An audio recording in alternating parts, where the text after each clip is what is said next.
falar com Deus. Aleluia, louvado seja o nome do Senhor. Faça a sua oração para o Senhor nessa noite. Amém?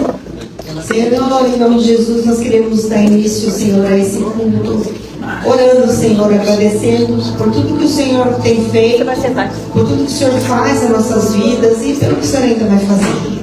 Em nome de Jesus, queremos render graças a Ti nessa noite, Pai. Em prol louvores ao Teu santo nome, Senhor, que sabemos que o Senhor habita em meus louvores. Pai, obrigada, Senhor, porque o Senhor tem nos guardado, tem cuidado da nossa família. Senhor, tem nos suprido cada dia. Senhor, tem provido esse lugar para nós poder te adorar nessa noite. E que essa casa sempre esteja de portas abertas. Vai trazendo, Senhor, aqueles que precisam de uma palavra, aqueles que precisam de cura, de salvação, de libertação. Este é o lugar certo, é chamado casa de oração, refúgio para todos os povos. Este é o lugar onde nós nos refugiamos na Tua presença, Pai. Em nome de Jesus, Senhor, vai tomando direção dos louvores, da palavra, das professoras, Senhor, dos obreiros que estão trabalhando na obra nesse dia. Vai cuidando, Senhor, que o Seu nome seja entronizado nessa noite, seja engrandecido, seja exaltado. Nós Te amamos, Senhor, nós Te adoramos, por isso nós estamos aqui. Queremos nessa noite entregar nossos corpos como um sacrifício vivo, santo, agradável a Ti, Senhor, que é o nosso culto racional, conscientes de que o Senhor está, Senhor, observando cada um de nós adorando a Ti. Em nome de Jesus, já recebe, Senhor, tudo que vamos fazer neste lugar. Queremos entregar a Ti tudo que fizemos aqui nessa noite, Pai. Obrigado, nós Te louvamos e Te bendizemos.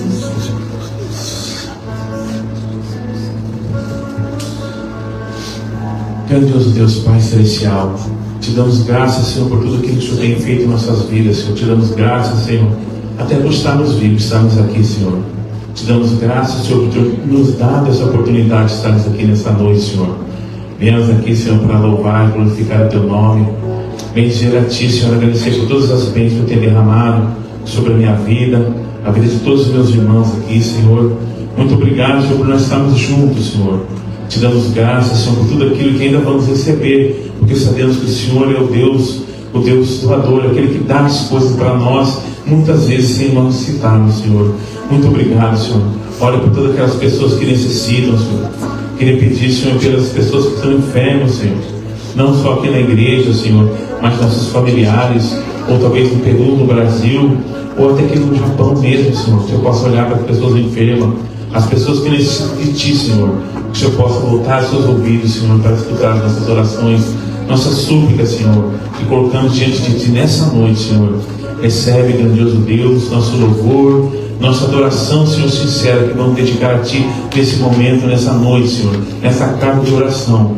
Estamos diante de Ti, Senhor, humilhados, ajoelhados diante de Ti, Senhor, para que o Senhor venha nos abençoar. Fala conosco através da Sua palavra, que seja um alimento vivo para alimentar não o nosso corpo, mas nossa alma, o nosso espírito, Senhor. Fala conosco, Senhor. Usa o pregador dessa noite, Senhor. Que não seja o querer dele, mas sim o Seu querer. As Suas palavras saiam na boca de quem vai trazer a palavra hoje, Senhor.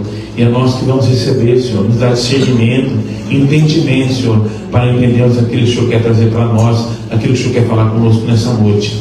Tudo isso nós pedimos, Senhor, e Te agradecemos, em nome de nosso Senhor Jesus Cristo. Seja bem-vindo, Espírito Santo, entre nós, e recebe todo o nosso louvor e nossa adoração, em nome do Senhor Jesus Cristo. E todos concordando, digam amém. Amém. Pai do Senhor, igreja. Amém. Amém. Vamos estar louvando, agradecendo o nome de Jesus. Dizer que sem Jesus nós não podemos viver sem Ele, não é verdade? Amém. Amém. Amém.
e paz do Senhor. Amém. Sejam muito bem-vindos ao culto, que é consagrado inteiramente para o Senhor. Eu quero aqui estar, antes de compartilhar a palavra, fala para o seu irmão que bênção que você está aqui. Amém? Para quebrar o gelo. Para quebrar o gelo, porque está muito frio.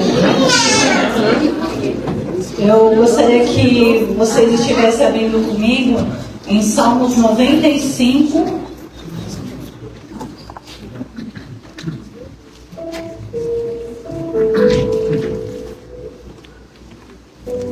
Salmos 95, do 1 ao 2.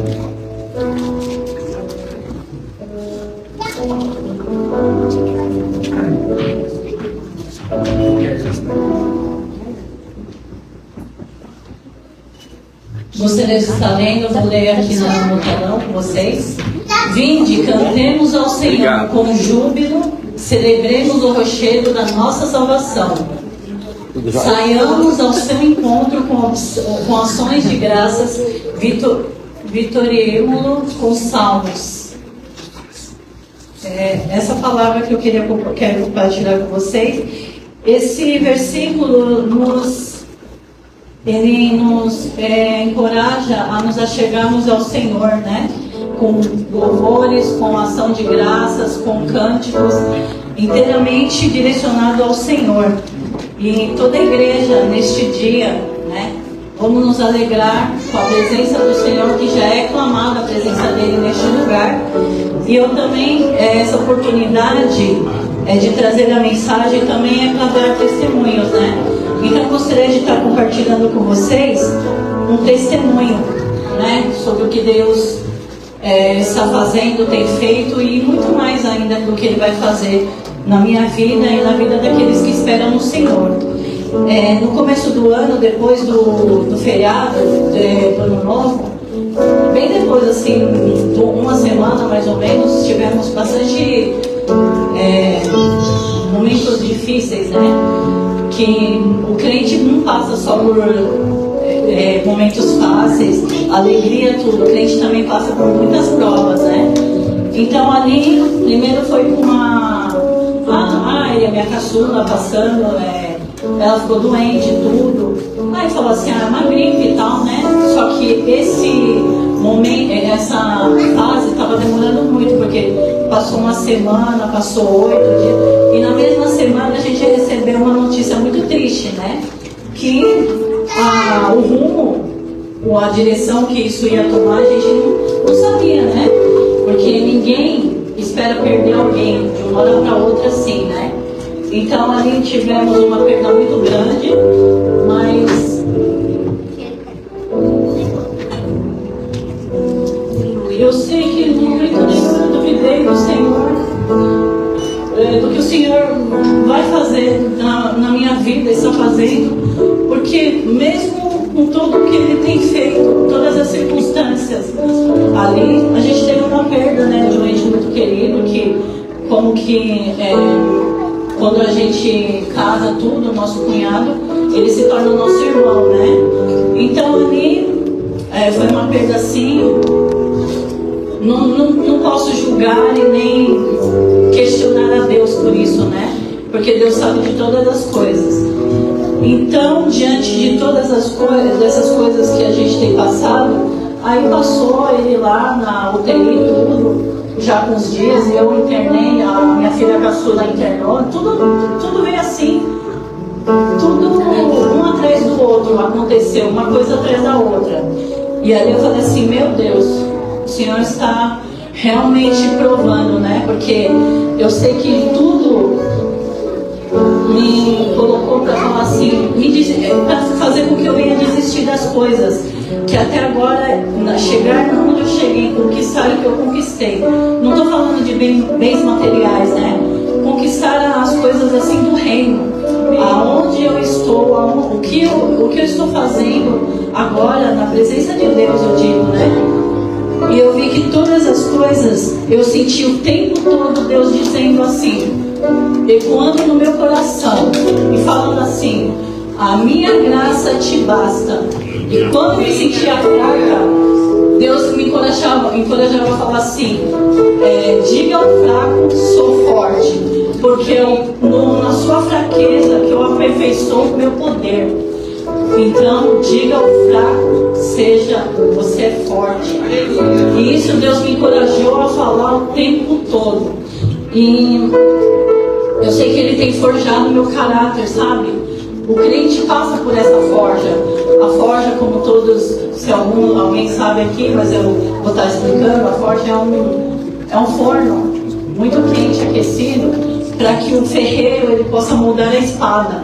Então é assim que Deus nos faz. Ele forja, Ele experimenta o nosso caráter para mudar a semelhança dele. Então eu vejo assim que tudo tem um propósito.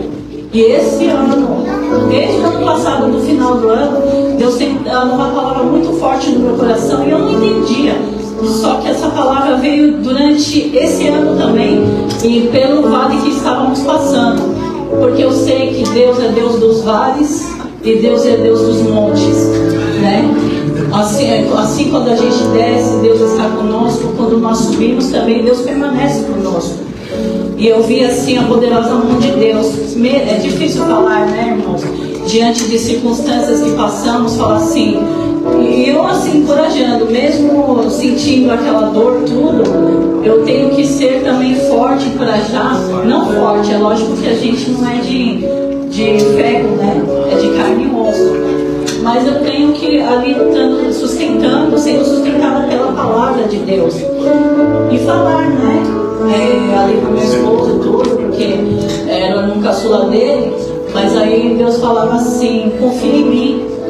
E eu falava pro Daniel, se Deus fizer, Ele é Deus. Se Ele não fizer, Ele continua sendo Deus. Porque Ele não pode se negar a si mesmo, né? Então lá eu falava assim, Senhor, seja como instrumento nas minhas mãos, porque só o Senhor tem o bálsamo da cura. Só Ele pode curar. É lógico que a ferida está aberta, mas é Ele que vai cicatrizar. E aquilo vai demorar, é de tempos em tempos que Deus age, né? E tudo isso, eu vejo que Deus forja o nosso caráter. E eu tive assim, esse versículo que eu vou estar lendo para vocês.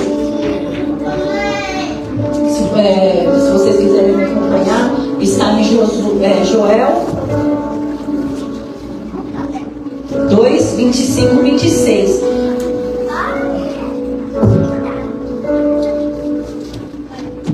As eiras encherão de trigo. Peraí, 25 não, é de restituição. Deus tem colocado uma palavra no meu coração de restituição, de restauração da minha vida, da minha família, né? Tudo aquilo que tinha perdido, que o gafanhoto, o devorador, ele consumiu, Deus me deu uma palavra para que Ele vai restituir tudo aquilo que foi perdido, né? Tudo aquilo que foi roubado. E essa palavra veio em Joel 2, do 25 ao 26. Restituirei os danos que foram consumidos pelo gafanhoto. Gafanhotos, o migrador, o devorador, o destruidor e o grande exército que enviei contra vocês. E Deus tem colocado e tem dito assim, tem ecoado essa palavra muito forte no meu coração, que Ele vai me restituir, eu, minha família, de tudo, que toda vergonha, humilhação, Ele vai nos honrar com dupla honra, né? Porque embora eu não conte aqui meus problemas, tudo, muitas vezes a gente passa, eu sou uma pessoa assim, que quando eu estou no processo, eu não falo do processo, eu mostro resultados. E o meu resultado é para glorificar o nome do Senhor, trazendo a vocês, igreja, testemunhos para edificar a vida de todos aqui. E não para me vangloriar, para me achar assim, para me sobressair de jeito nenhum. Mas é para glorificar o nome do Senhor. E Deus tem feito isso, né, na minha vida. E eu digo assim para vocês que eu tenho certeza que estamos vivendo aqui nessa terra. Tudo vai passar, mas a palavra do Senhor não. E tudo é como um treinamento. Nós estamos sendo treinados aqui para o grande dia, né? E eu pergunto assim,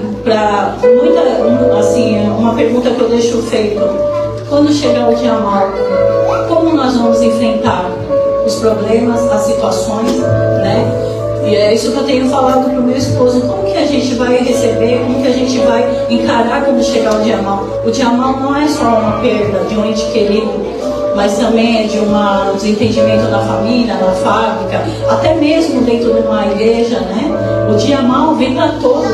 E como a gente vai estar diante dos problemas? Vamos estar caídos, encolhidos, vamos nos esconder, ou vamos ali levantar e falar para o Senhor: Senhor, a sua graça é que me basta, porque o Senhor tem me sustentado, né? Eu tenho dito assim todos os dias, por todas as dificuldades que eu passei, eu tenho glorificado. Não é fácil glorificar o nome do Senhor, mas eu sei que em todas as coisas a mão do Senhor está comigo. E depois de tudo, que depois ele teve alta, depois de 2 dias pegou outra virose. Eu falei: meu Senhor, tenha misericórdia de mim, né? Sangue de Jesus tem poder, porque acabamos de ter que ela teve uma inflamação, né, no pulmão. Aí depois ela teve outra virose, porque meu netinho ficou, aí tem a minha filha, outra. Aí eu falei assim, um atrás do outro. É só coisa pouca, né? Coisa bem leve, mas eu glorifiquei o nome do Senhor. Eu me apego e espero que, dependente das circunstâncias, independente de situações, eu glorifico sim o nome do Senhor e agradeço por tudo, né? Eu sei que Deus tem provado, Ele tem me sustentado e Ele está de olho em nós, nos observando. E tem coisas assim que eu escrevi para não esquecer, para não ter assim um tempo, né? Para não pegar muito tempo de vocês, porque o tempo é muito curto, né? Então, Isaías 55 também fala assim que 55, 6. Se puder colocar na tela, eu agradeço, né?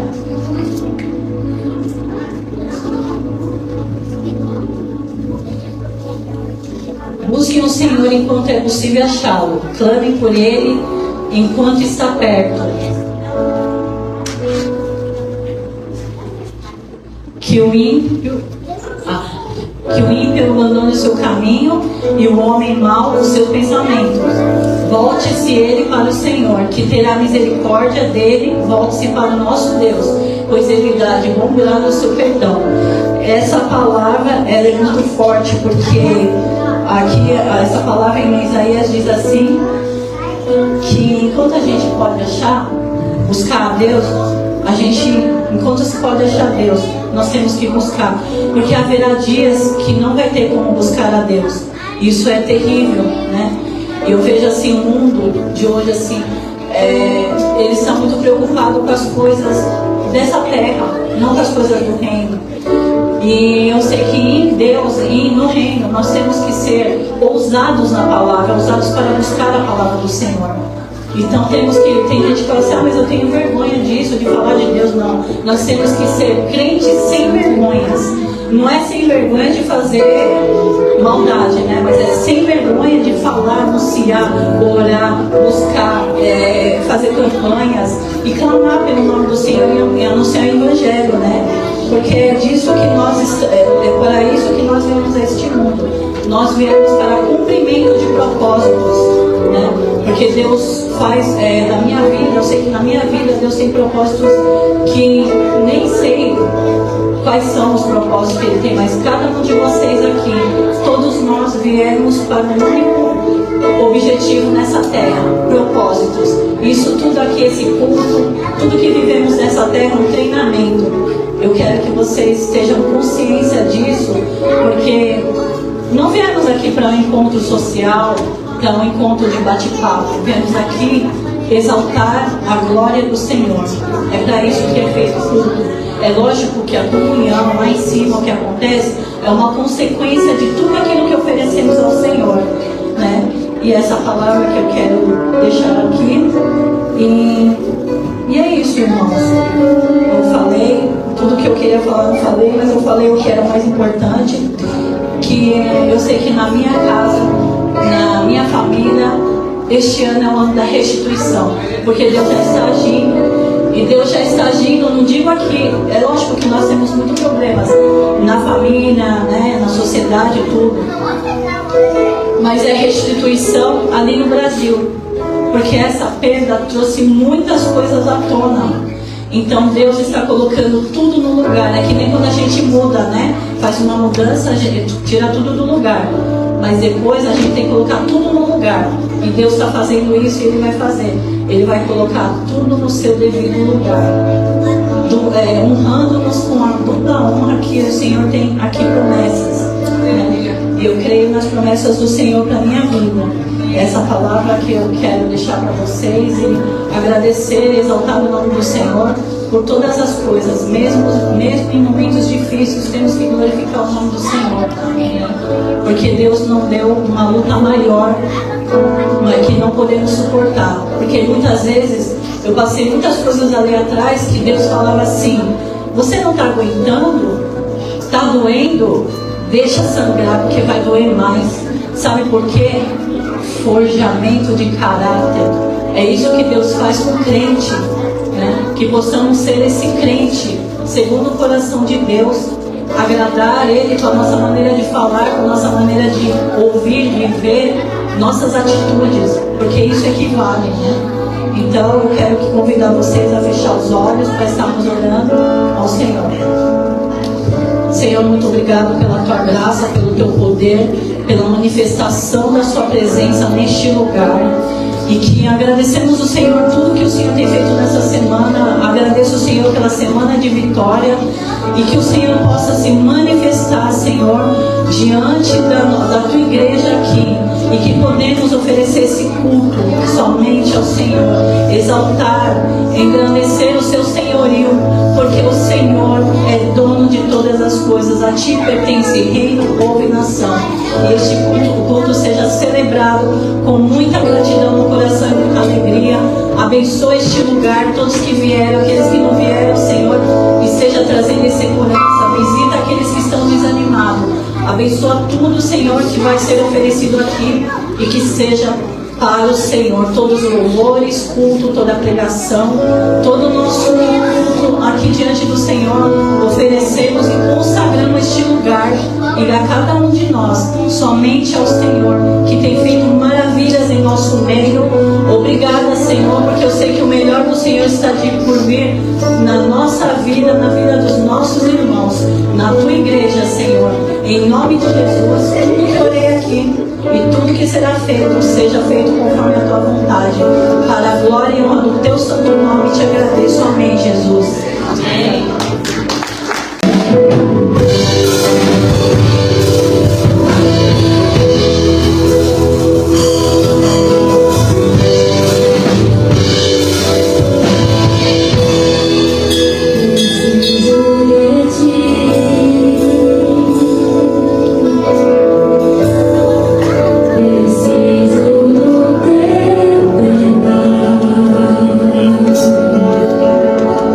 Preciso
ao Senhor, o quão grande Ele é.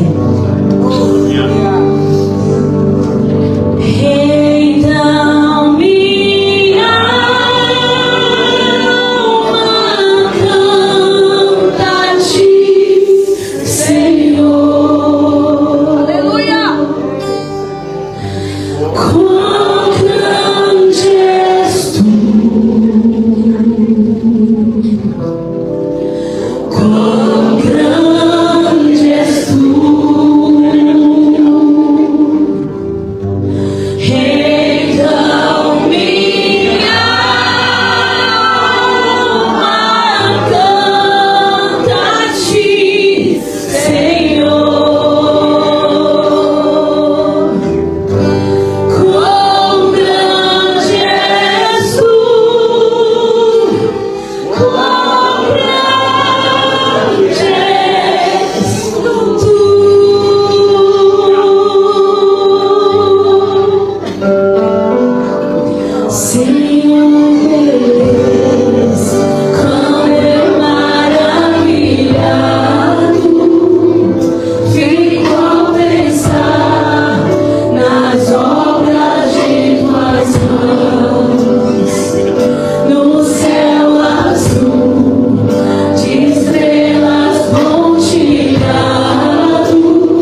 Aleluia.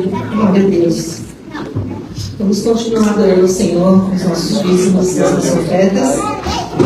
Quero trazer uma palavra para vocês hoje, que está em 2 Coríntios, capítulo 9, no versículo 10. Palavra bem conhecida. Mas eu quero falar com vocês o que Deus falou comigo nessa palavra. 2 Coríntios 9, 10. Eu vou ler na minha versão aqui, tá? Pois é Deus quem supre a semente para o que semeia, e depois o pão para seu alimento. Da mesma forma, Ele proverá e multiplicará a sua semente e produzirá, por meio de vocês, muitos frutos de justiça. Amém? Então, quem supre a semente para nós ofertarmos na casa do Senhor? Quem que supre? É Deus. Deus, Ele supre a semente, né? Para aquele que semeia, né? Deus está suprindo a semente para você semear na casa do Senhor. E o que você tem feito com a semente que Deus tem te dado para você semear na casa do Senhor? Você realmente tem semeado aqui ou você tem comido a semente? O que acontece se o agricultor tiver aquela semente e ele não plantar a semente? O que acontece se ele tiver aquela semente e ele não plantar, ele comer? Por exemplo, milho, né? Se tiver uma semente de milho e ao invés de ele plantar aquela semente na terra, ele vai lá e come aquele milho. Na hora vai acabar a fome dele, mas só que se ele plantar, quantas espigas de milho dá no pé de milho? E quantos grãos dá? Né? Olha o quanto multiplica. Então, se a gente, Deus tem dado a semente para nós multiplicarmos na casa do Senhor e nós temos comido, né? Então quer dizer que a gente não vai colher nada depois, né? Então a consequência vai vir para cada um de nós mesmo, né? Então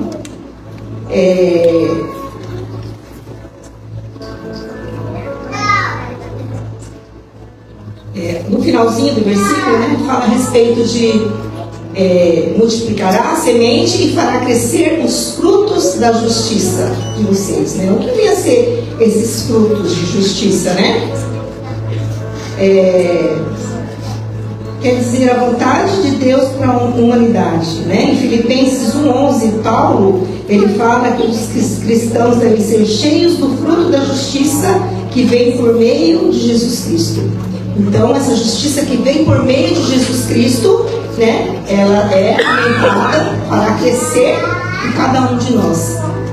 Isso tudo quando nós pegamos a semente que Deus nos dá para semear na casa do Senhor e nós semeamos realmente. Nós não comemos, não usamos para outra coisa, mas nós trazemos e ofertamos na casa do Senhor, né? E também a respeito dos dízimos, né, a gente precisa ser fiel ao Senhor nos dízimos, porque a casa do Senhor não tem outro sustento aqui a não ser os dízimos. Para pagar todas as despesas daqui da casa do Senhor, vem do dízimo de cada um de vocês.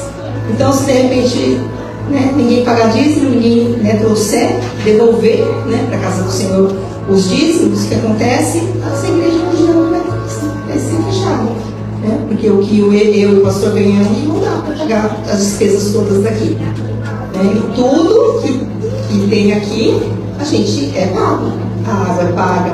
Vocês sabem de tudo isso porque são pessoas adultas responsáveis, né? Quando a pessoa é criança, né? Quando é uma criança, a mãe tem que ir lá, tem que acordar, tem que falar, vai para a escola, tem que falar, ó, vem comer, tem que falar tudo isso a mãe, né? Mas quando você é adulto, né, não precisa ninguém te chamar mais, você sabe que você precisa levantar e trabalhar.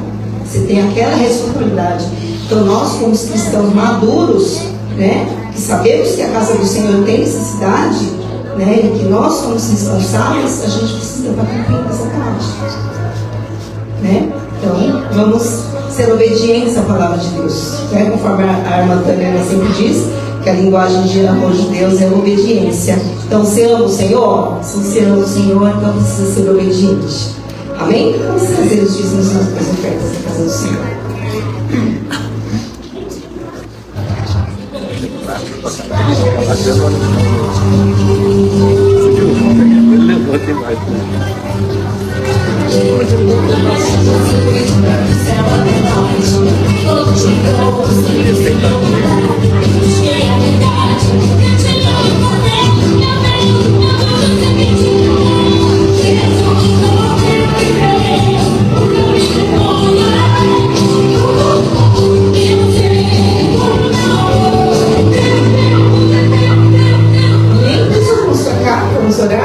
Senhor, obrigado para todos aqueles que ofertaram e zimaram na sua casa nessa noite, Pai, e aqueles que não puderam também, Senhor, dê condições, Senhor, principalmente conscientize, Senhor, cada um da necessidade de estar zimando e ofertando na tua casa, Pai. Abençoa, Senhor, cuida, repreende o devorador, em nome de Jesus, e que nós venhamos a ter sabedoria para usar todos os recursos que entram na tua casa.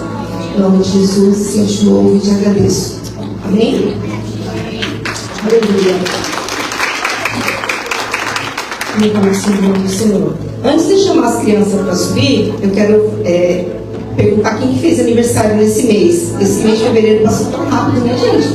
Meu Deus, passou muito rápido. Eu falei, esse final de semana já é o aniversário desse mês? Meu Deus, né? Passou muito rápido. Então eu quero fazer uma oração para o aniversariante vir aqui. Você quer receber oração? A melhor coisa que nós podemos receber, né? Você pode dizer que é um presente, é um carro, é uma bolsa de marca, é um perfume. Não, o melhor presente que a gente pode receber é a oração. Amém? Aleluia. Olha muita gente que tem aniversário esse mês, hein? Amém? Então, vamos para cá, vamos orar por eles. Pai, em nome de Jesus, aqui estão seus filhos, eles fizeram aniversário nesse mês. O Senhor derrame sobre eles, Senhor, bênçãos sem medidas. Em nome de Jesus, dê saúde, Senhor, dê paz, dê alegria. Em nome de Jesus, Senhor Deus, que cada um deles venha desfrutar, em nome de Jesus, de tudo que o Senhor tem para cada um deles. Obrigado, em nome de Jesus, parabéns.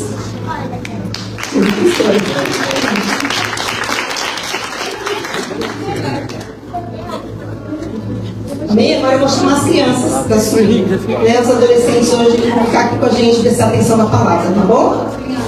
Vocês já estão crescendo, então de vez em quando vai ficar aqui para aprender a palavra também. Amém? Cadê as crianças? Não tem criança hoje que vai subir para essa linha? Só tem você?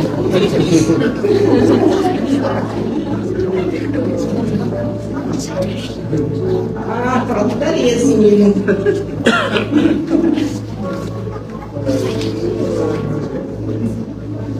Tem mais criança? Vem, aí. Aí, vem cá. Não quer ir, às vezes. Vem, ó. Não quer ir? Milky. Vem, Milky. Vamos orar. Vem aqui orar.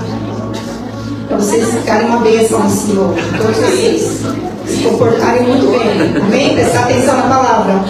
Né? Depois eu vou perguntar o que vocês aprenderam hoje, tá bom? Tá bom? Vou perguntar. Certo? Então vamos orar. Senhor, aqui estão as crianças, os pequeninos, vão subir para essa linha para aprender mais de Ti nessa noite.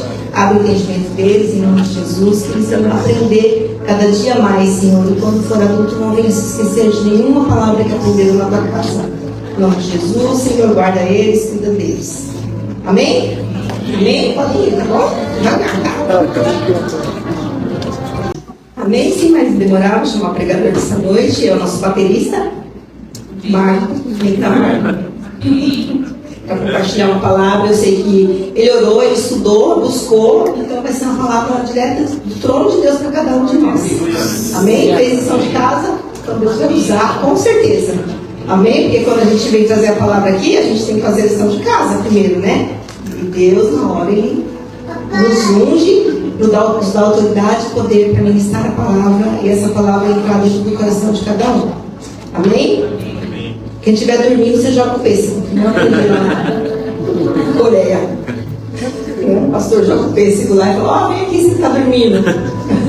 Aí a pessoa acorda, né, pelo susto. Amém? Vamos orar, querido. Senhor, em nome de Jesus, está teu filho, vai trazer a tua palavra nessa noite. Pai, usa com sabedoria, com graça, com condição, com poder, que venha a falar tudo aquilo que nós precisamos ouvir para continuar firmes no teu caminho. Em nome de Jesus, Senhor, eu te agradeço pela vida dele, pela vida da família, e nós te louvamos e te bendizemos.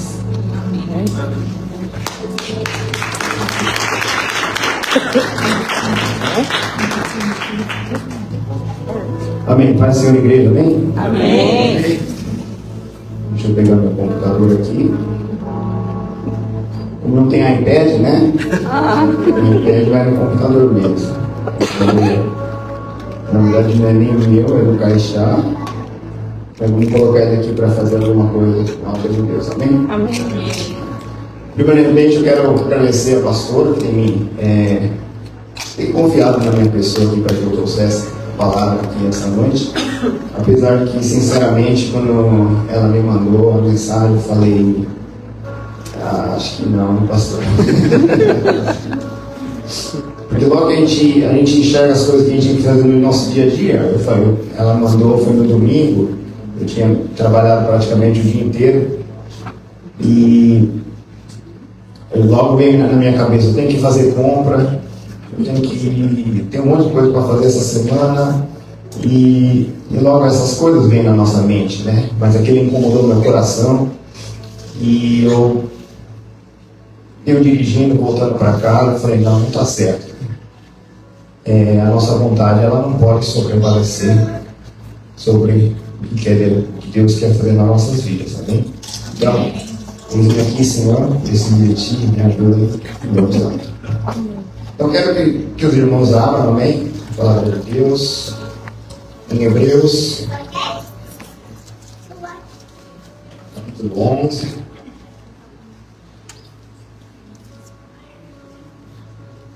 No versículo 1 até o 3, amém? Obrigado. Hebreus capítulo 11, versículo 1 até o 3, diz assim: Ora, a fé é a certeza daquilo que esperamos e a prova das coisas que não vemos. Pois foi por meio dela que os antigos receberam um bom testemunho. Pela fé entendemos que o universo foi formado pela palavra de Deus, de modo que aquilo que se vê não foi feito do que é visível. Amém? Até aqui, por enquanto, no decorrer da mensagem eu vou lendo o resto, para não demorar muito, tá? Meus irmãos, eu quero falar hoje aqui sobre fé. Amém? E quando eu meditava aqui nessa mensagem, eu fui lembrar que no último Aflame, o culto em japonês que a gente teve, que eu tive a oportunidade de trazer a palavra aqui, o tema era o quê? Era a fé. E aqui eu estou falando de fé novamente. Eu falei, nossa, eu vou falar do mesmo tema, apesar que o texto é diferente, mas eu creio que Deus quer falar sobre as nossas vidas, nas nossas vidas através da fé. Naquele culto, irmãos, eu falei baseado na fé, baseado em Jesus Cristo, que Jesus é o caminho, que Jesus é a verdade e a vida, e que Ele foi preparar um lugar para nós. Mas um dia Ele há de voltar. Mas hoje eu quero falar sobre a fé, usando alguns exemplos do Antigo Testamento, amém? Por que a fé ela é importante nas nossas vidas? Porque se a gente pensar bem, irmãos, o cristianismo em si está baseado na fé. Qual que é a maior dificuldade de um crente? Eu fiquei pensando nisso, quando eu estava meditando nessa palavra. Na minha opinião, a maior dificuldade do crente, irmãos, é continuar a ser crente. Dia após dia, ano após ano. A gente guardar essa fé no nosso coração. Porque a demora, irmãos, de nós vermos o cumprimento daquilo que Deus prometeu nas nossas vidas, isso às vezes deixa a gente muito confuso. Porque o crente, irmãos, se a gente for ver bem o que ele é, a própria palavra diz, crente, ele crê em alguma coisa. E nós cremos o quê? Nós cremos nas promessas de Deus. O crente, ele crê que na palavra que foi dada por Deus, mediante Jesus Cristo, se encontra aqui na Bíblia. E a Bíblia, irmãos, ela traz uma série de promessas para nós. para nós que cremos. O que Deus promete, irmãos? Deus ele promete perdão. Deus ele promete nos receber como seus filhos. Deus ele nos promete nos dar o Espírito Santo. Deus ele promete nos abençoar. Ele promete a vida eterna para nós. Ele promete que um dia Jesus Cristo ele vai voltar. E que esse mundo que a gente vive aqui vai ser transformado. Ou seja, ele promete que essa história toda que a gente vive, um dia vai ter um final feliz. E que ele irá triunfar no final. Ele promete que nós iremos morar no novo céu e na nova terra. Enfim, irmãos, promessas, promessas e promessas. O crente ele é alguém que acredita nisso. E ele vive por isso. Nós vivemos por isso. Mesmo que essas coisas ainda não aconteceram nas nossas vidas. Mas como eu disse, a demora para que essas coisas aconteçam, muitas vezes acaba sendo motivo de muita gente se desanime, mesmo dentro ou fora da igreja. Muita gente questiona: será que Deus existe mesmo? Será que todas essas promessas que Ele fez são verdadeiras? Será que a Bíblia é confiável? Não são poucas as pessoas que estão confusas, mesmo aqui dentro da igreja. Porque se a gente for viver, irmãos, a gente vive a mesma rotina. Acho que a maioria das pessoas tem uma rotina já feita. Você faz as coisas de casa, você cuida dos filhos, você vai trabalhar, volta, toma banho, come, dorme. Aí no outro dia a mesma coisa. Daí entra ano, sai ano. E no fim parece que está tudo igual. E nesse processo muita gente vai desanimando. Agora, só não bastando essa rotina que a gente às vezes acha meio chata, põe aí as coisas dando errado. Imagine que essa rotina é sempre igual, as promessas parecem que não vêm. Além disso, demora, você começa a enfrentar problemas, as coisas vão dando errado. Talvez você tenha inimigos onde você trabalha, onde você estuda. Talvez as pessoas não te compreendem. Ou talvez você fica doente, você perde seu emprego, daí vem as dificuldades financeiras. Então as pessoas vão entristecendo. Porque a gente vive num mundo que parece que as coisas acontecem de uma maneira assim que não tem uma razão para isso. Às vezes parece que não tem um sinal visível de Deus, um sinal do cumprimento das suas promessas. A carta que a gente leu aqui, irmãos, a carta de Hebreus, ela foi escrita para um grupo de cristãos que estava passando por um momento de desânimo deles. Eles eram judeus e eles tinham crido na mensagem do Evangelho. Eles tinham recebido Jesus como seu Senhor e como seu Salvador. E eles estavam enfrentando a oposição dos outros judeus que não tinham recebido Jesus e que não aceitavam a Jesus. Esses judeus, eles eram incrédulos, eles perseguiam, eles caluniavam, eles, quando possível, maltratavam. Porque quando a gente lê na Bíblia, quando Paulo ele conheceu a Deus, até então ele perseguia os crentes. Então tinha muita gente que perseguia os crentes naquela época. E nesse processo de perseguição, muitas vezes acontecia o que até das pessoas matarem umas às outras. E esses judeus que eles tinham crido em Jesus, eles estavam começando já a pensar: será que a gente não tomou a decisão errada em largar a nossa antiga religião, que é do judaísmo, onde ali eles estavam talvez mais confortáveis do que acreditar agora nesse novo Jesus que era pregado como pessoas tipo Paulo, Pedro e outros que a gente conhece. Porque se Jesus, irmãos, de fato Ele é o Salvador, por que essas pessoas estavam sofrendo tanto? depois de crer em Jesus, parece que as coisas ficaram piores. Aqui, o autor nessa carta, aos Hebreus, que a gente não sabe quem que é, ele resolve escrever exatamente para confirmar a fé daqueles irmãos, para que eles não voltassem atrás.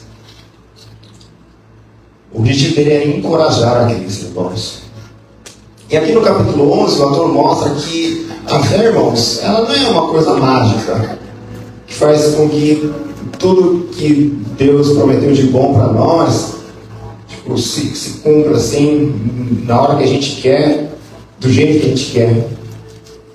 A fé, pelo contrário, ela é a capacidade de fazer você confiar a Deus, fazer você continuar a confiar a Deus, mesmo que tudo pareça dar errado.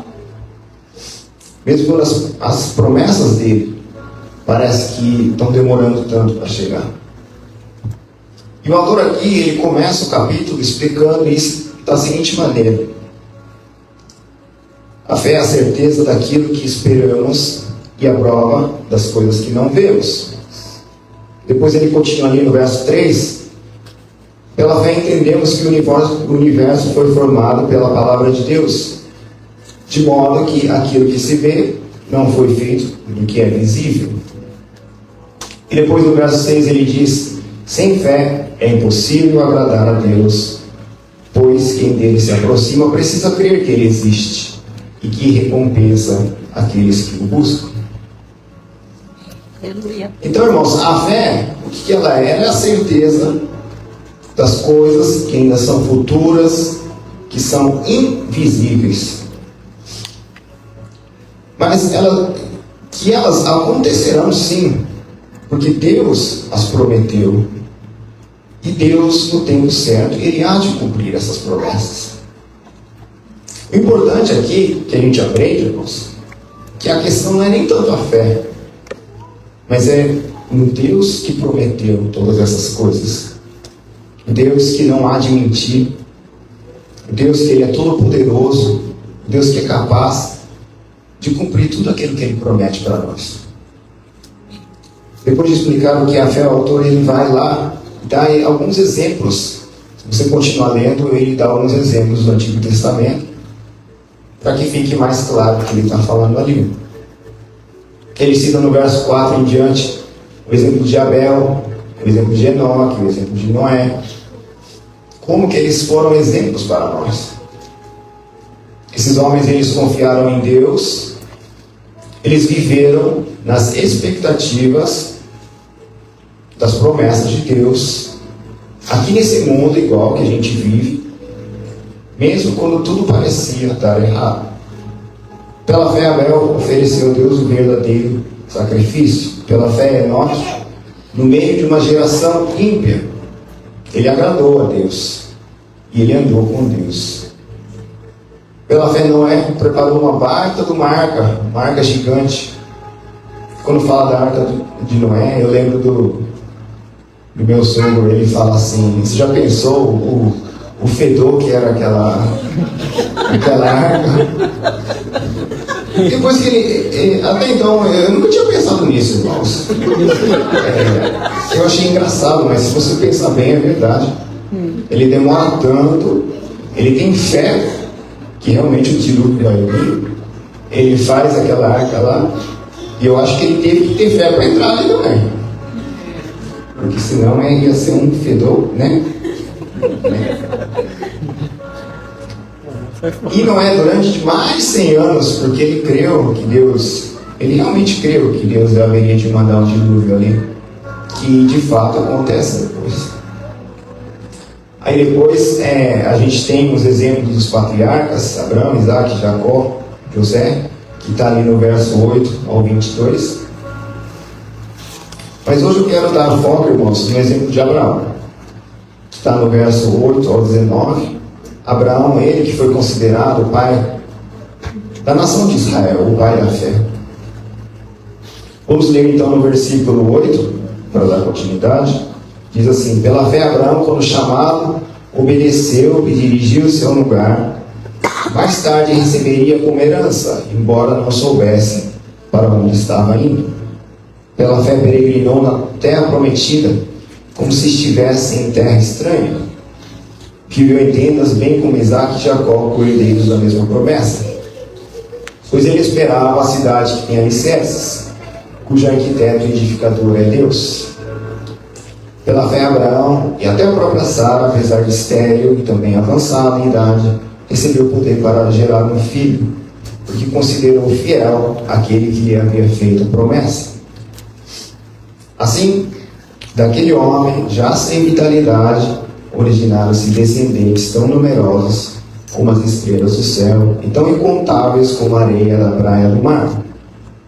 Todos esses viveram pela fé e morreram sem receber o que tinha sido prometido. Viram de longe e de longe o saudaram, reconhecendo que eram estrangeiros e peregrinos na terra. Os que assim falam mostram que estão buscando uma pátria. Se estivessem pensando naquela de onde saíram, teriam oportunidade de voltar. Em vez disso, esperavam eles uma pátria melhor, isto é, a pátria celestial. Por essa razão, Deus não se envergonha de ser chamado o Deus deles e lhes preparou uma cidade. Pela fé, Abraão, quando Deus o pôs à prova, ofereceu Isaac como sacrifício. Aquele que havia recebido as promessas estava ao ponto de sacrificar seu único filho. Embora Deus lhe tivesse dito, por meio de Isaac, a sua descendência será considerada, Abraão levou em conta que Deus pode ressuscitar os mortos e, figuradamente, recebeu Isaac de volta dentre os mortos. Irmãos, aqui nessa passagem, o autor ele vai dando alguns episódios da vida de Abraão, o que vai mostrando como foi a fé dele, como que ele viveu pela fé, como que ele triunfou pela fé e como ele morreu na fé. Aqui nós vemos o chamado de Deus, que está no verso 18, diz assim: pela fé Abraão, quando chamado, obedeceu e dirigiu-se a um lugar que mais tarde receberia como herança, embora não soubesse para onde estava indo. Você já pensou, você tem uma visão de Deus, Deus fala para você, vai, para onde? Não sei, eu estou indo. Às vezes, já pensou, você fala para um familiar seu, eu estou indo, para onde? Não sei, eu estou indo. É meio esquisito na nossa mentalidade, né? Mas Abraão, ele foi obediente, ele foi. E de acordo com o livro de Gênesis, Abraão, ele era um caldeu. Ele morava numa cidade que chamava Ur. Ele era um pagão e ele adorava a outros deuses. Só que, certo dia, irmãos, sem ele pensar, ele tem uma visão, Deus vai lá, aparece na vida dele, um Deus que ele não conhecia até então, porque a Bíblia diz que Abraão, ele era adorador de outros deuses, e que ele vivia no meio do mundo pagão. E Deus disse a Abraão o seguinte, que está ali em Gênesis 12, sai da tua terra, da tua parentela, e vai para uma terra que eu te mostrarei. E Deus ali, ele faz várias promessas. Deus diz que ia dar uma terra para ele, ia dar muitos descendentes para ele. Vale lembrar também que até então Abraão não tinha filhos, a sua mulher Sara era estéril. Deus também promete dizendo que ele seria muito abençoado e que dos filhos que iriam sair dele, viria um, em que todas as nações da terra seriam abençoadas. Depois, Deus mandou que ele saísse e não disse nem para onde ele ia. Mas Abraão, ele vai lá e obedece assim a Deus, mesmo sem ele ter todas as respostas, mesmo sem ele ter todos os detalhes. Ele simplesmente, irmãos, ele conheceu a Deus e ele confiou em Deus. A fé é assim, irmãos, uma vez que nós conhecemos a Deus e nele confiamos, os detalhes, irmãos, eles vão se encaixando depois. Então o ponto, irmãos, que o autor ele quer mostrar aqui, que a gente obedecer a Deus não é porque você sabe para onde você vai, mas sim porque você confia naquele que vai te mandar para lá. Outro fato importante que a gente vê aqui é o tempo que Abraão ele passou peregrinando naquela terra, que está aí nos versos 9 e 10, diz assim: pela fé peregrinou na terra prometida, como se estivesse em terra estranha. Viveu em tendas, bem como Isaac e Jacó, cordeiros da mesma promessa, pois ele esperava a cidade que tem alicerces, cujo arquiteto e edificador é Deus.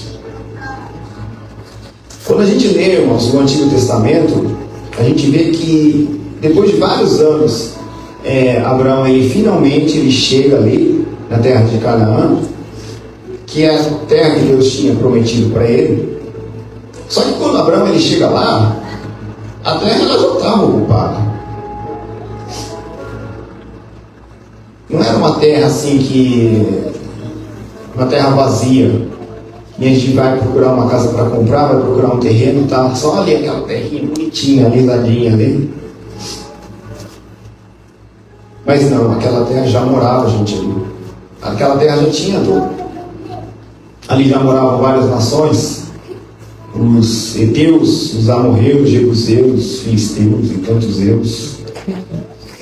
Então ali já tinha dono naquela terra. Mas isso não era problema nenhum para Deus. E Abraão, durante vários anos ele morou em tendas. Você já pensou, irmãos? Você recebe a promessa, aquilo tudo é seu, mas você vai lá e você fica morando em tendas, sabendo que tudo aquilo lá é seu. Mas ele obedeceu, e ele, mesmo assim, sabendo que tudo aquilo era dele, ele ficou morando em tendas vários anos. A gente aprende aqui que um peregrino, irmãos, ele não tem uma cidade, não tem uma casa certa para morar. A fé de Abraão aqui, ela consiste que Deus lhe haveria de dar aquela terra, independente se isso ia demorar ou não. E que de fato depois ele morre e ele nem chega a herdar aquela terra. E aqui no verso 10, o autor mostra que na verdade Abraão ele estava olhando para além da promessa. No verso 10 diz assim: pois ele esperava a cidade que tem alicerces. Outra coisa importante, verso 11 e 12, que diz: Abraão já era velho, sua mulher também, muitos anos se passam ali em Canaã, e os filhos não chegavam. Mas certo dia, Deus aparece e promete que dali a um ano lhe nasceria um filho, que seria o herdeiro das promessas. E a Bíblia diz que Sara ela riu de incredulidade, mas depois ela se arrepende e ela ri de alegria. Tanto é que o nome da criança Isaac, ela significa riso. Aí no verso 11 diz assim: pela fé Abraão também, a própria Sara, apesar de estéril e avançada em idade, recebeu o poder para gerar um filho, porque considerou fiel aquele que lhe havia feito a promessa. Verso 12: assim daquele homem já sem vitalidade originaram-se descendentes tão numerosos como as estrelas do céu e tão incontáveis como a areia da praia do mar. Então, ao ponto que o autor ele escreve aqui essa mensagem, a nação de Israel, irmãos, ela já tinha milhares e milhares de membros. Os judeus já estavam espalhados no mundo inteiro. E esses todos eram o quê? Descendentes de Abraão. Mas na época que essa promessa ela foi feita, Abraão ele estava velho, com uma mulher velha, estéril, então aos olhos humanos sem condição nenhuma. Então a fé, irmãos, é você crer que Deus ele pode trazer vida assim, que Ele pode fazer o impossível. Foi pela fé que Abraão e Sara ganharam o poder de gerar um filho, que seria aquele herdeiro das promessas, que através de quem traria o descendente que haveria de abençoar o mundo. Essa é a natureza da fé, você crer em Deus, mesmo quando aquilo que foi prometido parece impossível. A fé, irmãos, não é uma questão de impossibilidade, mas é no Deus que está atrás dessa promessa. Deus, para pensar, que criou todas as coisas, que do nada Ele trouxe à existência tudo isso aqui que a gente viu. Aos nossos olhos humanos, um velhinho, uma velhinha, às vezes isso aqui parece ridículo, né? Mas para Deus que criou o universo do nada, isso aí não era nada para Ele. Tem uma diferença muito grande aqui de Noé, por exemplo, que a gente falou agora há pouco. Noé espera mais de 100 anos, mas ele viu a promessa, ele viu o dilúvio chegar, ele viu a salvação dele e da família dele. E Abraão, irmãos, Abraão ele morre e a promessa, cadê a promessa? Ele não chegou a ver essa promessa. Tem uma diferença muito grande aqui. Já pensou, você espera muito, mas você vê. Ou você espera muito e você nem vê. Todos estes aqui que eles chamam de patriarcas, eles morreram sem ver a promessa. Porque quando Abraão ele morreu, ele só viu Isaac e ele viu seus 2 netos, Esaú e Jacó. Então, cadê a descendência gigante e numerosa? Quando ele morreu, ele não era dono daquela terra nenhuma. Mas ele morre com a sua fé guardada. Ele não desistiu e ele não voltou atrás. Certamente, eu lendo aqui, eu penso assim, que ele pensou, tudo bem, se Deus não cumprir na minha vida, Ele irá de cumprir na vida dos meus filhos, ou dos meus netos, não sei, ou da nossa descendência. E de fato ainda passaria alguns séculos ali, até que essa promessa se cumprisse e realmente gerasse aquela nação numerosa. No versículo 3 diz assim: todos esses viveram pela fé e morreram sem receber o que tinha sido prometido. Mas qual foi a atitude deles? Que no verso 13 também, vendo-as, porém, de longe. É isso que a fé faz, irmãos. A fé, ela vê a promessa lá de longe. Ela não chegou ainda, mas eu estou vendo ela, eu estou crendo nela. Vamos ver o texto aqui, seguindo aqui, diz, exaltando as promessas. Essa versão que eu estou lendo é a NVI, eu achei saudando as promessas, eu achei meio ruim de entender. Eu fui procurar outra versão e diz assim: todos estes morreram na fé, não tendo recebido as promessas, mas vendo-as de longe e crendo-as e abraçando-as, confessaram que eram estrangeiros e peregrinos na terra. Então a fé, ela faz com que a gente se sinta assim, como peregrinos na terra. Porque esse mundo que a gente vive, irmão, esse aqui não é o nosso lar. Nós enxergamos pela fé que o nosso lar, ele está longe. Então nós enxergamos de longe. Nós vemos de longe ele.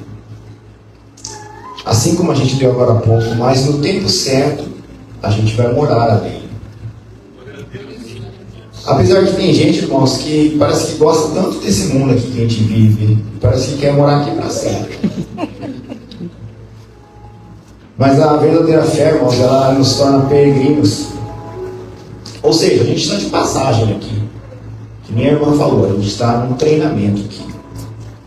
Esse aqui não é o nosso lar. As promessas de Deus, elas podem até estar longe, mas elas haverão de se cumprir. Porque quem prometeu, ele é fiel para cumprir. Amém? Amém. Verso 14. Aqui a gente tem uma explicação que todos eles guardavam uma pátria celestial. Diz assim: os que assim falam mostram que estão buscando uma pátria. Se estivessem pensando naquele de onde saíram, teriam a oportunidade de voltar. Em vez disso, esperavam eles uma pátria melhor. Isto é, a pátria celestial. Por essa razão, Deus não se envergonha de ser chamado o Deus deles e lhes preparou uma cidade. É por isso que Deus é conhecido no Antigo Testamento como o Deus de Abraão, de Isaac e de Jacó.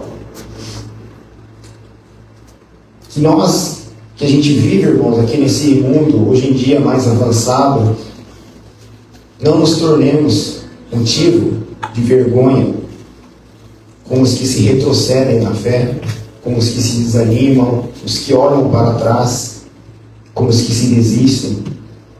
Que a gente possa entender que um dia para nós, irmãos, é como 1000 anos para Deus. Que a gente entenda que Deus, Ele tem o tempo dele. O calendário dele é diferente do nosso. E é justamente por isso que nós vivemos pela fé. Nós vivemos aguardando o tempo de Deus. Outra fase aqui importante na vida de Abraão está narrada em Gênesis, seu capítulo 22, onde Deus lhe aparece e determina que ele oferecesse seu filho Isaac, o filho unigênito que tanto ele amava. Mas Abraão, ele vai e ele obedece a Deus. Certamente, acho que muita gente conhece a história, não vou contar ela inteira porque vai demorar muito. Mas Abraão está ali, ele estava pronto para sacrificar seu filho, quando o anjo chama ele e fala, para, que ele viu que Abraão realmente temia a Deus. E que ele foi obediente até o último momento. O interessante, irmãos, que nesse episódio aqui, Deus fala, em Isaac será chamado a sua descendência.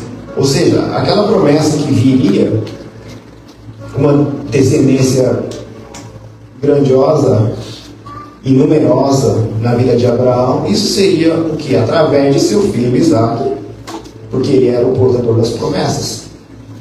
E é por ele que viria aquele que iria abençoar todas as nações, que era o Messias, o Salvador do mundo. Ele viria aqui através da descendência de Isaac. Mas um dia Deus aparece a Abraão e diz, sacrifica o menino. Eu fiquei pensando aqui, como será que isso ficou na cabeça de Abraão? Se o menino é portador das promessas, se ele morre, aí como é que fica a história aí depois, né? E certamente ele disse, Deus ele é poderoso para ressuscitar esse menino, eu vou sacrificar ele, mas ele não pode continuar morto não. Porque, irmãos, em Gênesis 22 diz assim, quando Abraão chega no pé do monte, ele pega Isaac e o jumento e diz para os seus servos, fiquem aqui, nós iremos adorar a Deus e voltaremos. Ele fala no plural aqui, nossa, tem que sempre falar plural. Então a gente vê aqui, irmãos, que ele já cria que ele não ia voltar sozinho daquele monte. Essa é a fé de Abraão. Deus não falha, ele promete, ele vai cumprir, porque Deus, ele é todo poderoso. Agora aqui no versículo 17, 18 e 19, pela fé Abraão, quando Deus o pôs à prova, ofereceu Isaac como sacrifício.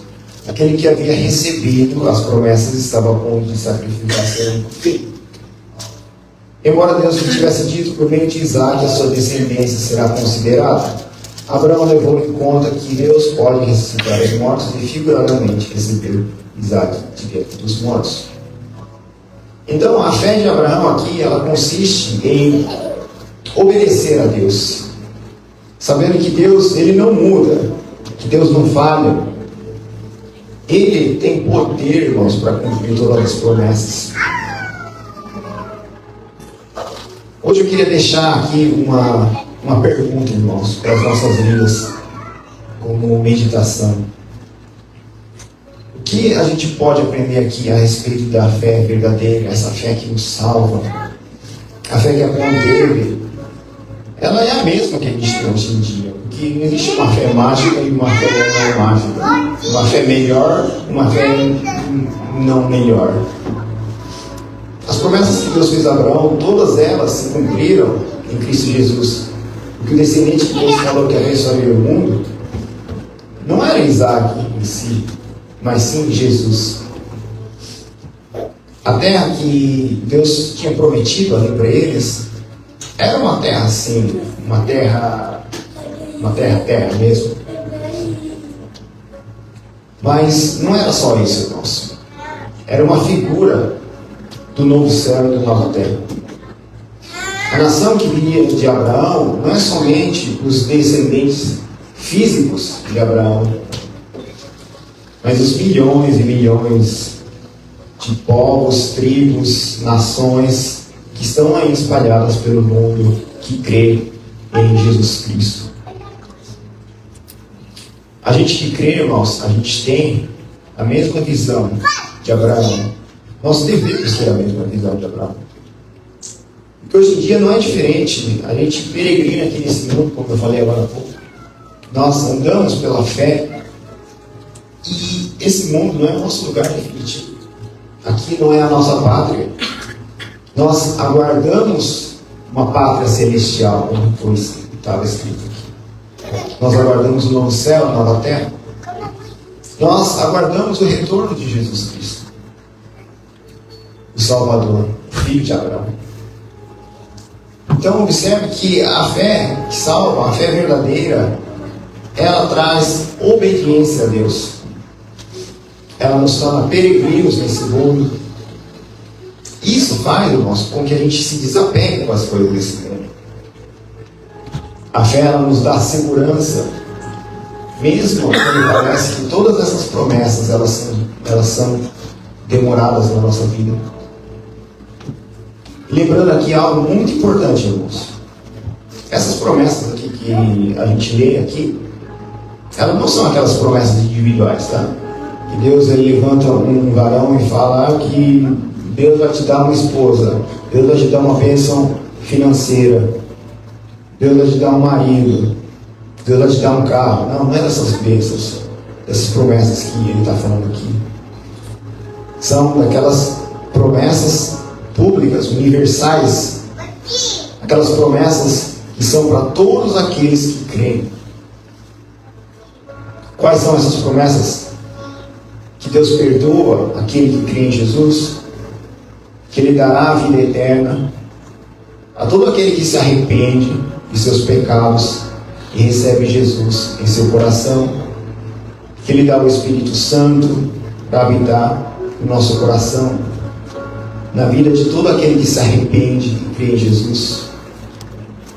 Promessa que um dia o seu filho vai voltar e ele vai reinar eternamente.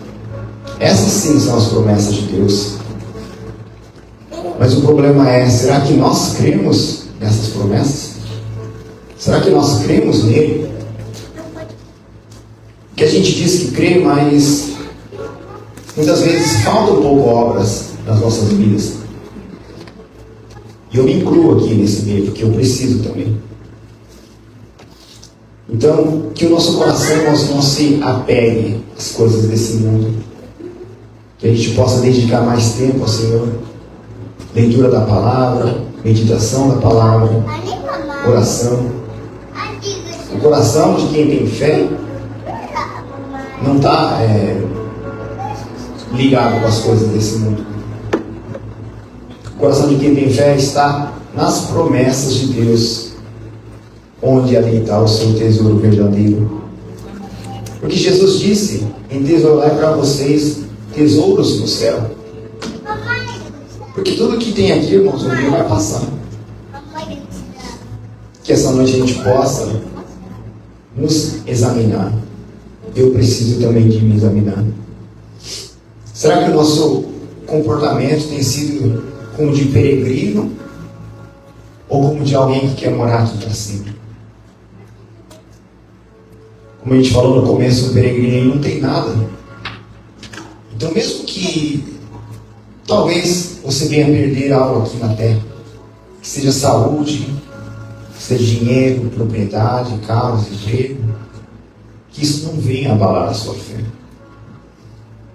É claro que há momentos que na nossa vida que a dificuldade vem e surge dúvidas na nossa mente. Isso em si não é errado, irmãos. Isso aconteceu com vários personagens bíblicos. A fé verdadeira, ela pode até sofrer alguns abalos, ela pode até passar alguns momentos difíceis. Mas se ela é verdadeira, ela vai prevalecer até o fim. Paulo, ele disse, a fé vem pelo ouvir a palavra de Deus. Isso aqui eu falei no culto em japonês também. Por isso que a gente possa vir a ler a Bíblia, ler sobre as promessas de Deus, vir nos cultos, escutar a palavra, que assim a nossa fé, ela vai se fortalecendo e vai crescendo. Porque pensa bem, irmãos, às vezes a gente reclama que a gente está fraco na fé. Nossa, estou tão fraco na fé. A gente passa a semana toda sem ler uma palavra, sem orar, sem refletir sobre as promessas de Deus. Isso acontece na minha vida também. Tão preocupados com as coisas do dia a dia, que eu não vou dizer que não são importantes, porque a gente tem que fazer sim. Então, tanta coisa para fazer no dia a dia: escola, trabalho, filhos, internet, rede social, isso e aquilo. Eu vejo, irmãos, que a fé, ela é como um músculo. Se a gente não exercita ele vai atrofiando. Mas vamos exercitar os músculos sim também, né? Porque faz bem para a saúde, sim. O nosso corpo, ele é templo do Espírito Santo. Então a gente tem que cuidar do corpo, sim. Cuidar dos músculos também, mas vamos exercitar a nossa fé também diariamente. Que a gente possa ficar firmes e fortes na fé. Talvez, irmãos, a gente até mostre ver essas promessas aqui.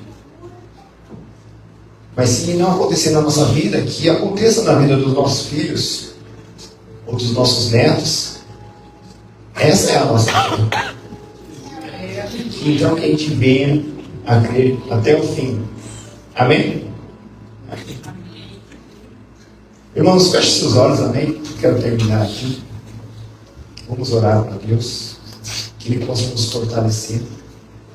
Senhor, meu Deus e meu Pai, eu quero te agradecer por essa palavra que o Senhor tem concedido para as nossas vidas. Eu não sei como os teus filhos entraram aqui essa noite, Senhor Deus, como está a fé deles. Mas eu creio, ó Pai, que o Senhor é fiel, e o Senhor é um Deus que não mente, e que o Senhor há de cumprir todas as promessas. Pai, eu te peço, fortaleça a vida dos teus filhos, ó Pai, aumenta a fé dos teus filhos, dá força, ó Pai, para cada um, que cada um venha, Senhor Deus, ter uma semana abençoada, ó Pai, e que o teu Santo Espírito possa estar sobre a vida de cada um. Assim eu te agradeço, em nome de Jesus. Amém. Amém.